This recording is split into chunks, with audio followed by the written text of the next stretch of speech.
સમુદ્ર જેના ચરણ પખાડે છે અને હિમાલય જેનો મુકુટ છે, એવી માં ભારતીને મારો નતમસ્તક વંદન.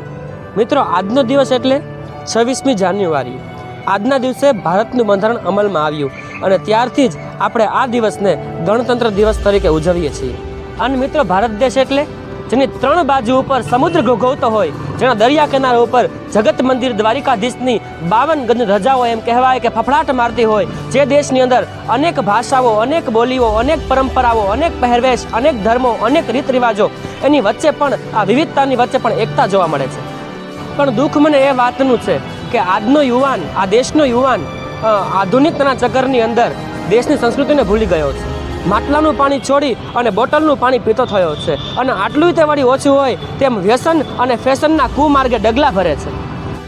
ખેર, આવો આજના સફર માટે આપણે સૌ ભારતીયો ભેગા મળી એવો પ્રણ લઈએ કે વિદેશી મટી અને સ્વદેશી બનીએ અને તમામ પ્રકારના વ્યસનો કુટેવો છોડી અને આપણા દેશના વિકાસમાં સહભાગી બનીએ અને ફરી પાછા ગર્વભેર કહીએ કે હમ ઉસ દેશ કે વાસી હૈ जिस देश में गंगा बहती है.